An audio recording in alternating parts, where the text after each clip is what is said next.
하나님의 말씀의 강론에 들어가기 전에 저를 따라해 주셨으면 고맙겠습니다. 성경은 하늘의 책이다. 그래서 성경을 가까이 하면 세상이 멀어지고 성경을 멀리하면 세상이 가까워진다. 오늘도 주님 안에서 여러분과 함께 은혜의 말씀을 나누려고 하는 것은 아까 봉독 결례는 창세기 49장 16절에서 17절로서 마지막 때의 성경을 여는 종말론 강의 100번째로 제3부 요한계시록 강의 91번째입니다. 적그리스도는 과연 어디서 오는가 두 번째로 단지파인 합스버그 왕가에서 올 것입니다. 라는 제목으로 이 시간 여러분과 같이 은혜를 나누려고 합니다. 종말론이란 마지막 시대에 이루어질 예언을 연구하는 신학의 한 분야입니다. 그렇죠? 저에게 말세에 일어날 성경 예언의 연구는 매우 중요하고 두렵고 떨린 것입니다. 이것은 하나님의 선지자들이 수천 년 전에 기록한 예언의 말씀들을 연구함으로 최근에 일어나는 말세의 시대적 징표들을 우리가 알 수 있기 때문인 것입니다. 그뿐만 아니라 앞으로 이루어질 사건들에 대한 안목을 갖고서 주 예수 그리스도님께서 재림하실 것을 준비할 수 있기 때문인 것입니다. 성도 여러분, 주님의 재림을 기다리는 성도들은 지금 우리가 살고 있는 이 시대를 잘 인식하여 올바르고 흔들림 없는 신앙인으로서의 삶을 갖는 것이 매우 중요한 때입니다. 저는 과거의 어느 시대보다 현 시대에 사는 우리들은 시대적 표징을 보면서 성경적 말세에 일어날 하나님의 경고의 말씀을 믿어야 한다고 생각합니다. 성도 여러분, 현재 세계에서 발생하고 있는 모든 사건들은 성경 예언과 정확하게 일치하며 또한 그 예언을 매우 빠른 속도로 이루어져 가고 있다는 사실입니다. 그리고 지금이 바로 마지막 시대라는 것을 더 확실하게 보여주는 사실 중에 하나는 일반적인 사람들의 마음 상태인 것입니다. 서양 사람이나 동양 사람이나 비기독교인이거나 심지어 기독교인조차도 마음 상태가 거의 비슷해지고 있다는 사실입니다. 크리스찬이건 아니건 간에 대부분의 사람들은 이제는 하나님을 모독하는 영화나 잡지나 TV 쇼나 드라마를 이렇게 보면 다 하나님을 모독하는 것을 용납하고 있는 것을 보게 됩니다. 그래서 주 예수 그리스도님께서는 마지막 시대에 어떤 일이 있을지 이렇게 예언의 말씀을 하셨습니다. 디모데후서 3장 13절에서 악한 사람들과 사기꾼들은 더욱 악해져서 속이기도 하고 속기도 하리라 하면서 마태복음 24장 11절에서 12절에 보시면 또 많은 거짓 선지자가 일어나서 많은 사람을 미혹하리라. 12절에 불법이 성행함으로 많은 사람의 사랑이 식어지리라. 우리는 요즘 세상 사람들이나 크리스찬들이나 자기 자신의 생활 습관을 바꿔 사탄의 영향을 받지 않는다는 것은 매우 힘든 일이 되어가고 있음을 봅니다. 그렇다면 이러한 사람들이 적그리스도가 세상을 다스릴 때 과연 적그리스도를 거절할 수 있겠습니까? 아니라는 것입니다. 주님은 사탄에게 사람의 타락한 마음들을 조종하도록 허락하실 것입니다. 주님은 또한 미혹의 영을 허락하여서 많은 사람들과 많은 크리스찬들이 거짓을 믿도록 허락할 것입니다. 오직 성경 말씀을 참으로 믿는 성도들만이 그 거짓에 속지 않고 영적으로 깨어 있을 것입니다.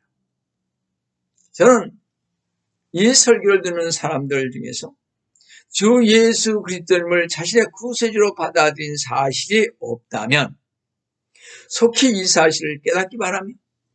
또 사탄의 거짓에 속는 이들의 마음에는 주 예수 그리스도님이 그 속에 거하지 않는다는 사실을 명심하시면서 참 진리를 가르치는 목사들을 찾아가시길 바랍니다. 성도 여러분, 여러분이 믿든지 아니 믿든지 간에 우리가 현재 살고 있는 이 시대는 마지막 시대라는 것을 명심하시기 바랍니다. 제가 이 종말론을 준비한 것은 주님께서 마지막 시대인 지금 요한계시록을 전할 자가 없다, 내 사명이 촉박하다는 말씀을 저에게 주셨습니다. 그래서 저는 종말론이 이 요한계시록의 그 마지막 시대의 설교를 지난 4년간 준비해왔고, 또 물론 자료는 30여 년 동안 모집해서 만들었습니다. 그러니까 오늘 제가 전부 설교를 마치면 한 135 종말론 설교가 될 것입니다.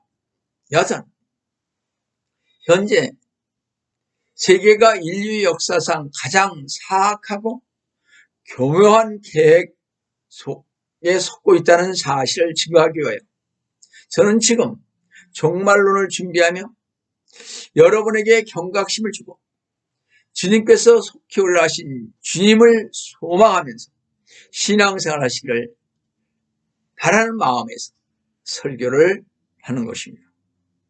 그 세계는 한 독재자를 전 세계의 지도자를 받아들일 것입니다. 많은 사람들은 이 독재자, 전 세계의 그 화평을 위해서 온다고 하는 그 거짓 지도자를 평화를 가져오는 신이라고 믿게 될 것입니다. 사람들은 그를 단순한 그냥 보통 신이 아니라 전능하신 하나님처럼 받을 것입니다. 사탄은 대부분의 경우 그의 추종자들을 공개적으로 속이지는 않습니다. 사탄은 경화라는 방법으로 서서히 사람들을 유혹하고 세계가 지금 벌어지고 있는지에 알아차리지 못하도록 교묘히 속이고 있다는 사실입니다. 우리는 매일매일 속임을 당하며 또 우리의 삶 가운데 사탄은 자신의 일에 계속 동참하도록 유혹하고 있다는 사실을 우리는 명심하고 깨달아야 할 것입니다. 사탄은 지금 단일 세계 정부, 지구의 독재자인 적 그리스도를 소개할 수 있도록 전 세계의 정치적 분위기가 익어가기를 기다리고 있습니다. 유럽에는요, 수수께끼 같은 전설이 내려옵니다. 로마가 AD 70년에 예루살렘 성전을 파괴했을 때 그 막달라 마리아는 그녀의 성스러운 아이들을 데리고 도망 나와 지중해를 건너 프랑스로 이주하였는데, 거기서 막달라 마리아는요, 유대민족의 피난민들과 합류하였다는 것입니다. 그리고 막달라 마리아의 후손이 프랑스 왕족과 결혼하였으며 5세기쯤에 왕이 되었다고 합니다. 그 왕의 이름은 우리가 역사적으로 아는 멜로비이며, 이 멜로비 왕가의 첫 번째 왕이 되었으며, 이 멜로비의 후손들은 가슴에 태어날 때부터 작은 빨간 십자가 문신이 있다는 말이 있었다는 것입니다. 그래서 AD 447년에서 458년 동안 프랑크 왕국의 왕이었던 멜로비는요, 다이아나 여신을 신봉했습니다. 그리고 그의 아들인 칠데릭 1세는요, AD 458년에서 481년까지 왕권을 가졌던 이 칠데릭 1세는 마법을 행하였고, 칠데릭 1세의 아들인 클로스비 1세, 클로비스 1세는 AD 481년서부터 511년까지 왕권을 차지했는데 AD 496년에 기독교를 클로비스 1세가 공인을 했습니다. 자, 로마 황제인 콘스탄틴은 AD 324년에 기독교를 공인했습니다. 그렇죠? 근데 콘스탄틴이 죽은 후 로마 제국은 어떻게 동서로 나뉘었습니다. 동방 정교는 점점 강대해지고 반면에 서방 정교인 로마는 점점 쇠약해져 가기를 시작을 했습니다. AD 496년 로마의 주교 그리고 교황은 프랑크 왕국의 왕인 멜로비의 손자 클로비스와 협정을 맺었죠. 그리고 클로비스 왕을 새로운 콘스탄틴이라고 부르고 클로비스 왕에게 기독교화된 로마 제국을 통치할 권한을 넘겨주었던 것입니다. 이렇게 막달라 마리아의 후손이 로마 제국의 지도자가 되었던 것입니다. 이 클로비스 왕이 죽고 난 후 그의 자손들은 여러 왕과의 선조가 되었는데 프랑스와즈 5세는 신성 로마 제국 황제인 네르디난드 3세의 딸인 엘리노 마리완 합스버그와 결혼했습니다. 이 멜로빙 이 혈통은요, 이때부터 합스버그 왕가에 의해 이루어져 오늘까지 존속하고 있습니다. 순수 혈통을 이은 유럽 최대 황가인 오로반 합스버그는 오스트리아 황제로서 1918년 제1차 세계대전 때 왕가가 붕괴되었죠. 그 뒤 왕위를 물러난 후 유럽 합중국의 건설을 위한 산파 역할을 했습니다. 그의 아들 칼반 합스버그인데요. 1961년생입니다. 와 함께 이 유럽 합중의 산파 역할을 그들이 리드하면서 가기 시작을 했습니다. 그래서 지금 우리는 칼반 합스버그를 주목하고 있죠. 그의 행동을. 또 다른 합스버그 왕가의 혈통으로는 지금 스페인의 왕으로 있는 후안 칼로스 9강까지 내려오고 있으며 그가 아니면 그의 아들, 이 아들은 1968년 10월 30일생인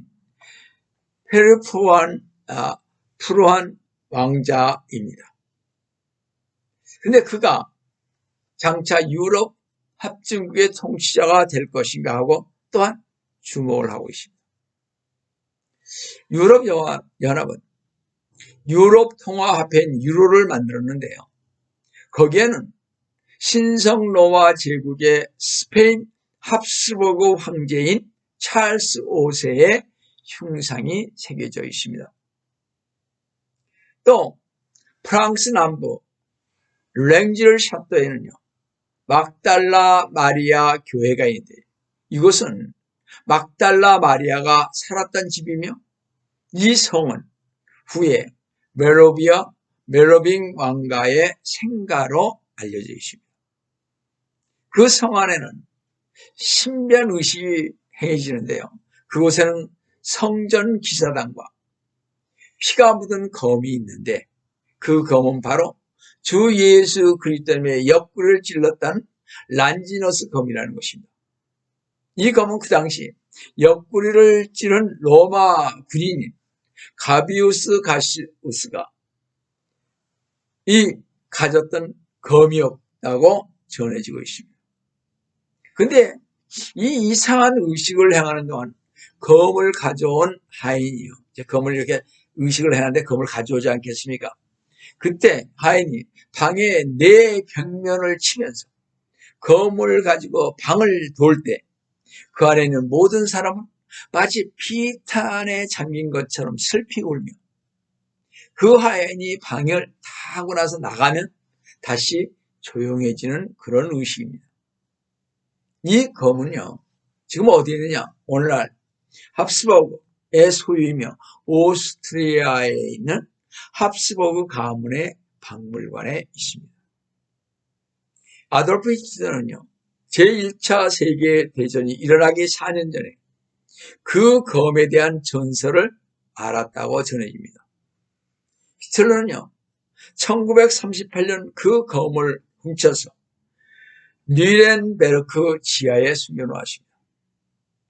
히틀러가 자신의 베를린 벙커에서 1945년 4월 30일 자살하던 날, 그 검은 미국인의 손에 넘겨졌고, 드와이드 아이젠하워는 그 검을 오스트리아 비엔나에 있는 합스버그 왕가에 되돌려줬죠. 왜냐하면 합스버그 왕가에서 쭉 내려온 검이었으니까요. 전설에 따르면 그 검을 소유하는 사람은 반드시 세계를 지배할 수 있다고 전해지고 있습니다. 그러나 그 검을 잃을 경우 누구든지 자신의 생명과 권력을 잃게 된다는 것입니다. 결국 히틀러는 검을 빼앗긴 순간에 자살하지 않았습니다. 한 1000년 동안 이 검은 신성 로마 제국 황제들의 권력의 상징이었던 것입니다. 이 검은 멜로빙 왕가의 권력을 상징하는 것입니다. 또 하나의 전설이 있습니다. 아리마대 요셉, 우리 성경에 나오는 아리마대 요셉 알죠? 아리마대 요셉이 주 예수 그리스도님께서 최후의 만찬 때 마셨던 그 잔을 가지고 있었습니다. 주 예수 그리스도님께서 십자가에 달리실 때 그 잔을 가지고 갔다가, 그리고 로마 백부장인 그 가시우스가 자신의 칼로 주님의 옆구리를 찔렀을 때 아리마대 요셉이 금잔에 주님의 피를 받았다는 것입니다. 그 잔이 성배로 알려지게 된 것입니다. 그래서 성배라는 말 여러분 많이 들으셨죠?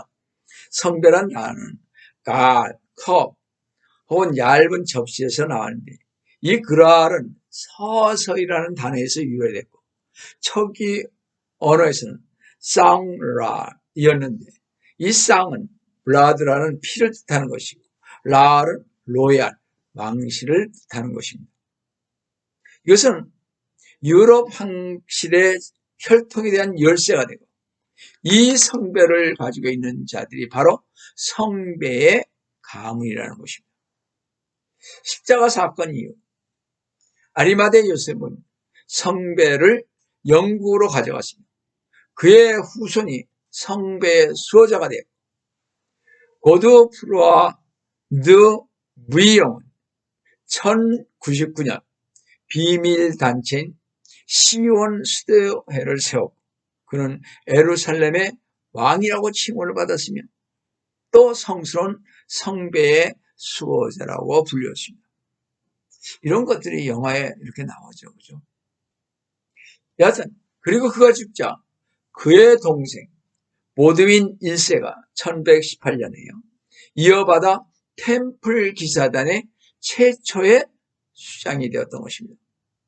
이 템플 기사단은 자신들의 상징으로 멜로빙 왕가와 같은 문자인 붉은 십자가를 사용을 했습니다. 이 성전 기사단은 흰색 바탕에, 여러분들이 영화나 이런 그 그림에서 봤을 것입니다. 흰색 바탕에 큰 붉은 십자가가 새겨진 기사복을 입고 있는 것을 여러분 많이 볼 수가 있었을 것입니다. 자, 여하튼 그 뒤에 금으로 된 성배는 사라져버렸습니다. 어디 있는지 모릅니다. 놀라운 사실은요, 유럽의 12왕가가 멜로빙 혈통을 이어받았다는 것입니다. 이들 중에 룩셈부르크 왕가도 있는데, 그곳에는 앞으로 세계 단일 정부의 통화 체계를 조정하기 위해 세운 거대한 컴퓨터가 있죠. 이 3층 높이의 컴퓨터는요, 룩셈부르크에 있으며 벨기움의 수도 브뤼셀에서 100마일 거리에 있습니다. 그리고 브뤼셀은요, EU, 유럽 연합과 나토의 본부가 있는 곳입니다. 유로네트라고 불리우는 이 거대한 컴퓨터의 애칭은 짐승이라 그러죠. 비스트라 그럽니다. 근데 이 짐승으로 1979년에 가동되었고 세계 모든 사람들에 관한 자세한 자료를 충분히 입력하고도 남은 용량을 가지고 있습니다. 최근 유럽과 미국에 있는 모든 은행의 컴퓨터 체계는 이 거대한 컴퓨터와 연결되어 있습니다. 그렇기 때문에 여러분의 모든 자료, 은행의 어카운트를 갖고 있고 그뿐만 아니라 운전면허증을 가지고 있는 이 세상의 모든 사람들, 소셜스키를 가지고 있는 이런 사람들은 다 거기에 인적 사항이 적혀 있는 것입니다. 물론 제 것도 거기가 있겠죠. 자, 이 모든 은행의 컴퓨터 체계가 거기와 연결되어 있는데 이러한 일을 하는 목적은요. 새로운 단일 통화 체계의 시행을 돕기 위한 것입니다. 장차 새로 나타날 독재자가 이 컴퓨터를 이용하여 전 세계를 조종하고 사람들을 노예화할 것입니다. 이 독재자인 적그리스도는 손가락 하나로 자신의 명령과 법에 누가 복종하는지 아닌지를 그냥 컴퓨터를 통해서 알아내고 통제할 것입니다. 성도 여러분, 비록 합스버그 왕가가 다스렸던 제국은 없어졌지만 합스버그 왕가의 정신은 유럽에 여전히 남아 있습니다. 최근까지 오토 반 합스버그와 그의 아들 칼은 유럽 통합 운동을 이끌어왔습니다.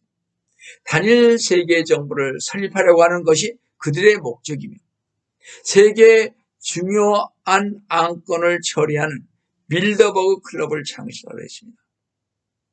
이 빌더버그 클럽은 유럽 북미의 정재계 실력자 100여 명이 모여 세계의 그림자 정부로서 세계 각국의 대통령을 선출하고 미드를 통제하고 있습니다. 이것에 칼 반 합스버그가 주요 멤버로 일하고 있다는 것입니다. 아까 말씀드린 대로 이 합스버그 왕가의 마지막 이 칼 반 합스버그는 1961년생입니다.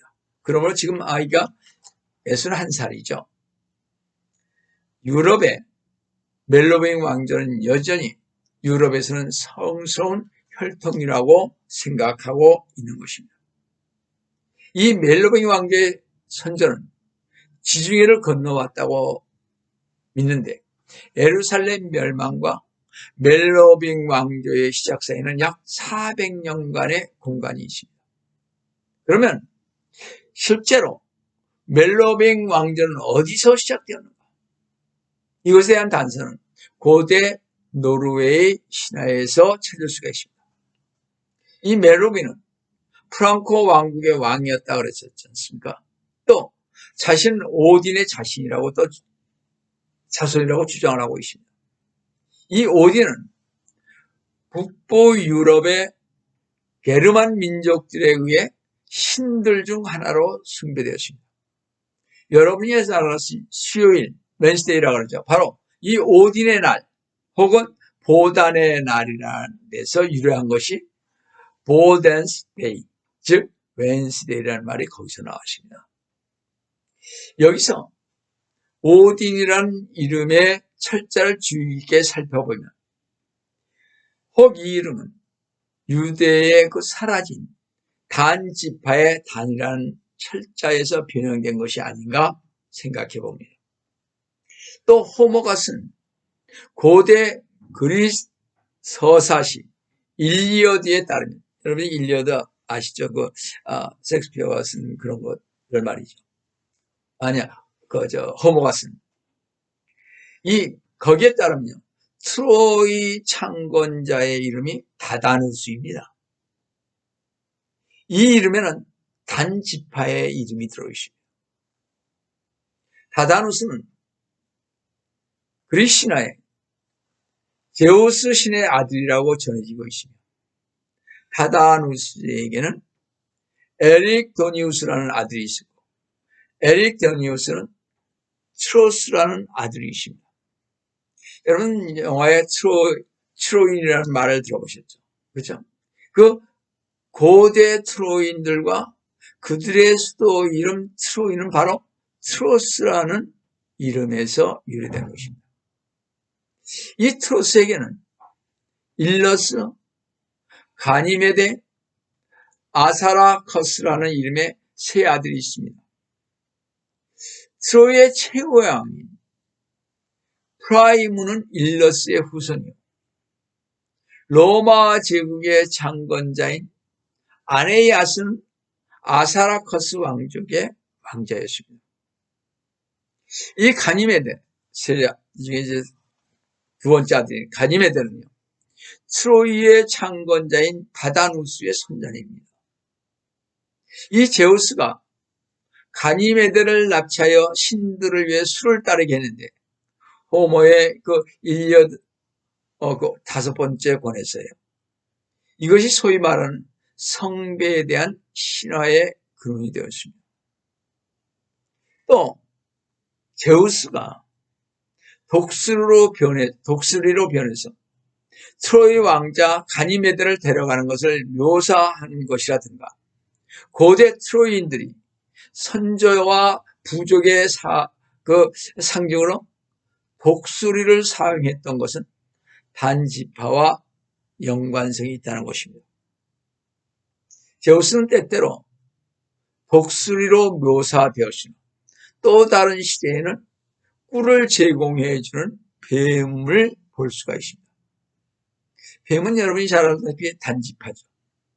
그런 단지파의 단지파인 삼손의 그 수수께끼에서 볼때와 연관되어 언급되었시, 이 또한 단지파와 연관이 있습니다. 프랑크 왕국의 왕이었더니 메로비의 아들인 칠데릭 1세의 무덤에서 발견된 또 다른 놀랄 만한 유물은 300개 정도의 금으로 만든 볼입니다. 볼.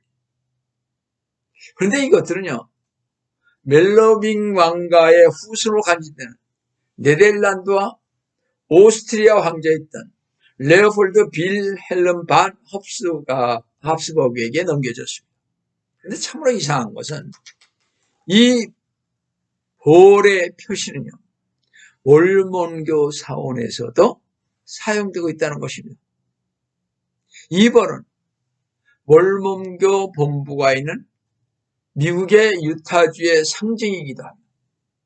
더욱이 몰몬교는 막달라 마리아가 예수님의 부인이라고 가르치고 있습니다. 몰몬교 그 상위 위에 있는 사람들.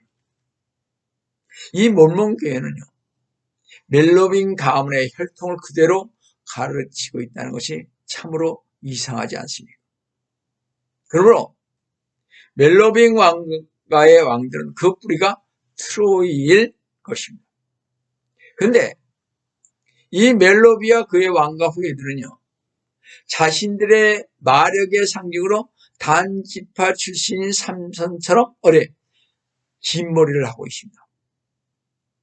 그 긴 머리가 그들에게 이상한 능력을 준다고 믿고 있으며, 또한 멜로빙 왕가는 옛날 이스라엘 민족들의 종교적 간습 같은 긴 겉옷을 입었다는 것입니다. 성도 여러분, 이 모든 사실을 통하여 우리는 오늘 단지파가 어디로 갔는지 알기 위해서 구약 성경의 삼손이 죽은 후의 시대를 한번 추적해 보아야 할 것입니다. 우리가 알다시피 단지파는 이스라엘 북쪽의 지중해 연안 지방에 정착하고 있었습니다. 삼손의 죽음은 단지파에게 큰 두려움을 안겨주었기에 단지파는 지금의 레바논 지역으로 이주하게 됐습니다.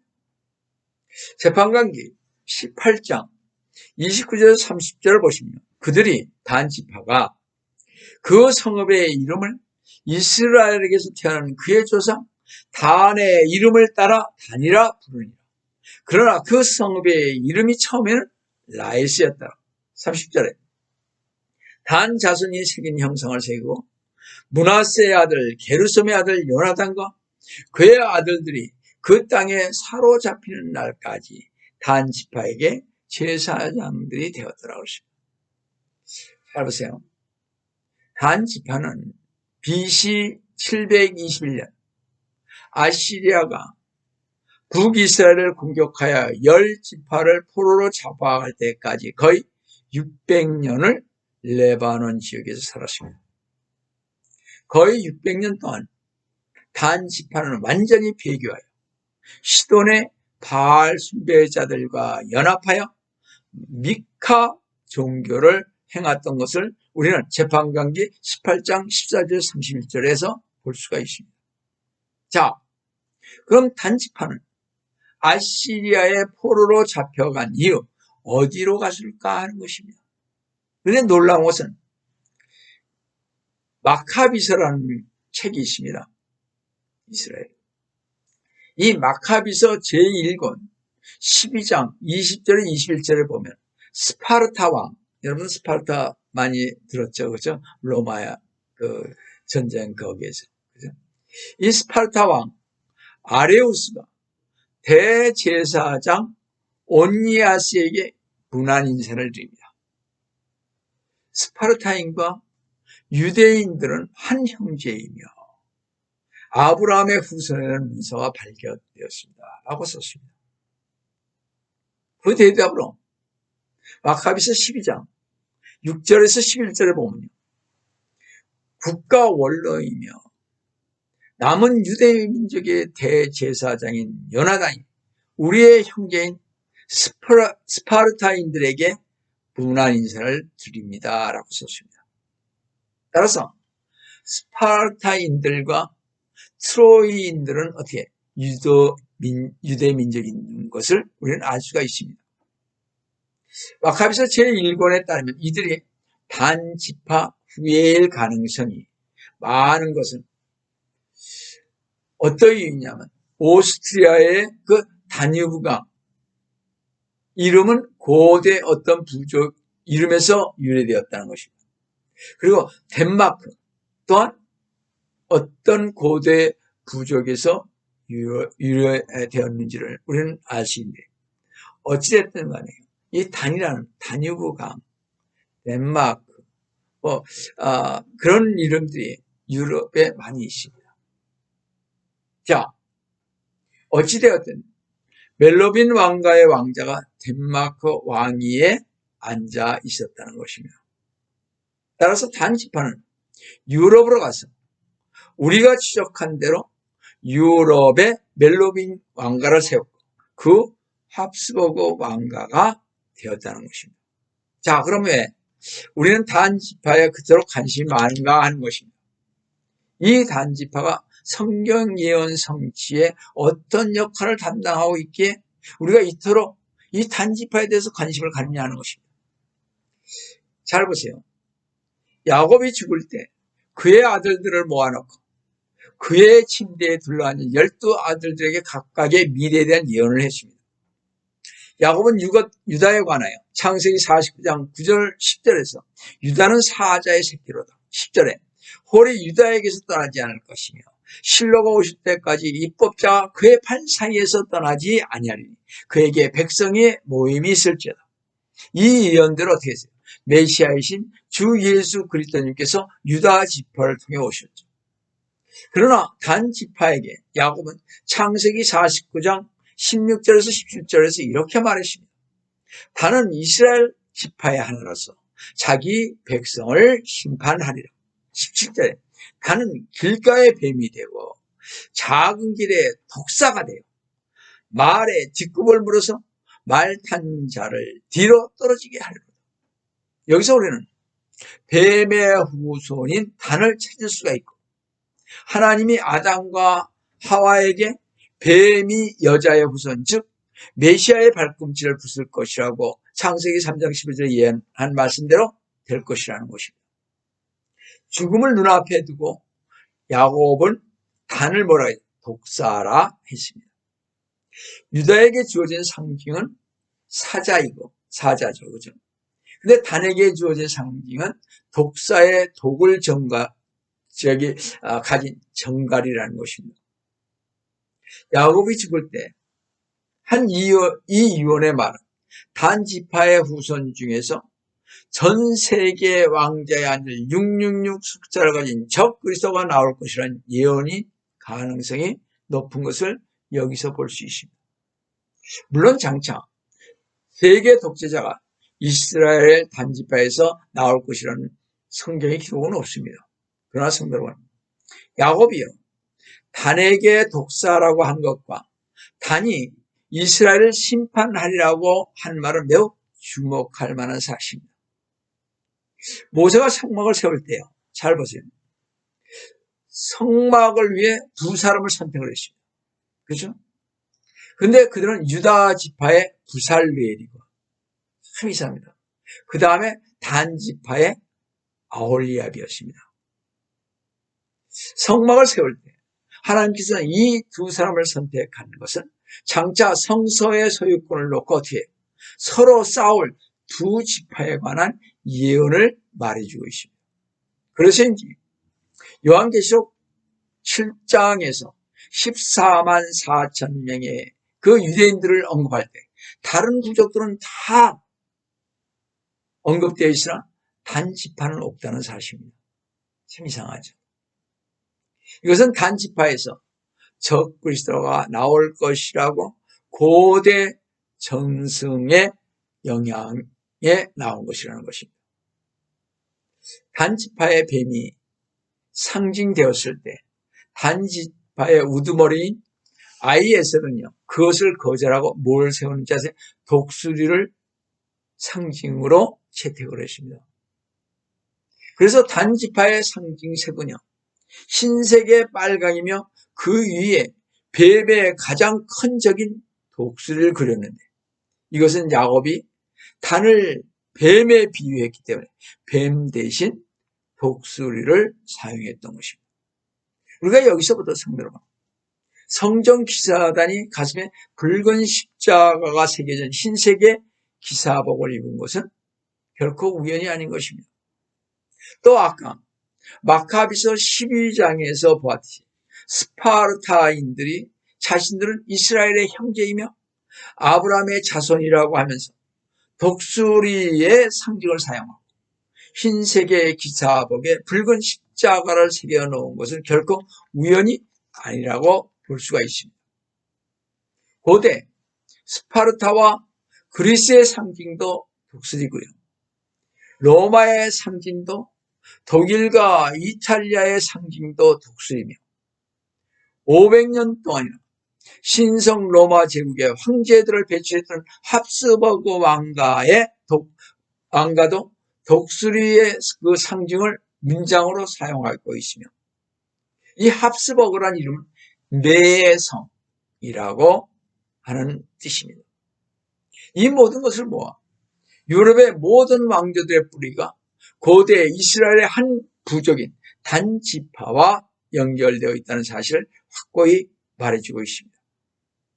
발틱 연안을 정복하고 9에서 10세기에 러시아 루릭 왕조를 세운 바랑인 민족은 머리가 두 개인 독수리 문장을 사용했는데 유대인들은 이들에게 대학살을 당했습니다. 이 바랑인들은 고대 단지파의 멜로빙 혈통이라고 합니다. 또 로마의 통치하에서 유대인들은 심한 고통을 당했는데 로마의 그 잔인한 압제자들은 또 사실은 단지파의 후손들입니다. 그러니까 로마라는 말은 원래 이스라엘을 가리키죠. 어떤 면에서. 여하튼 이 로마의 통치에서 유대인들이 심하게 당했습니다. 바로 이들은 야곱이 예언한 대로 바로 이 단지파의 후손들에 의해서 당하는 것입니다. 이스라엘을 심판하는 것이죠. 금세기에 있어서 600만이라는 유대인들이 히틀러에 의해서 살살당했습니다. 성도만, 앞으로 어느 날 단지파의 후손이 군대를 이끌고 예루살렘 성전에 들어가 성전의 멸망에 가증한 것을 세우고 자신을 하나님이라고 할 것입니다. 그래야 야곱이 창세기 49장 16절에서 다는 이스라엘 지파의 하나로서 자기 백성을 심판하라는 예언은 그래서 마침내 이루어질 것입니다. 여러분 기억하시기 바랍니다. 메시아가 유다 지파를 통해 온 것처럼 적그리스도는 단을 통해 나타날 것입니다. 유럽의 합스버그 왕가에서 나타날 것입니다. 진짜 적그리스도가 마침내 세계 단일 정부를 세울 때 적그리스도는 자신을 막달라 마리아와 단 지파의 후손인 멜로빈 혈통의 합스버그 왕가의 자손이라고 주장하면서 나타날 것입니다. 여러분, 오늘날의 상황은 적그리스도가 올 날이 얼마 남아있지 않다는 것을 역사를 통해 보았듯이 다시 오실 주 예수 그리스도님을 기다리고 있는 성도들은 신앙생활을 점검하며 언제라도 오실 주님의 때를 대비하고 준비하시기 속히 오리라 하신 주 예수 그리스도님의 이름으로 축원드립니다. 다 같이 기도하겠습니다. 사랑의 하나님 아버지, 오늘도 주님의 은혜를 진심으로 감사드립니다. 이 마지막 시대에 유럽에 되어지는 일들과 유럽의 그 왕가들을, 그 족보들을 주님 저희들이 찾아보았습니다. 또 단이 어떻게 유럽을 흘러가서 그 유럽의 왕가들이 되었는지 이것도 보아하십니다. 창세기 49장 말씀이 그대로 실현되는 것을 저희들은 느끼며 여기까지 왔습니다. 주님 함께하여 주셔서 저희들로 하여금 이렇게 눈을 떠서 바르게 마지막 때를 바라볼 수 있도록 도와주심을 감사하오며 주의 이름 받들어 간절히 기도드리옵나이다.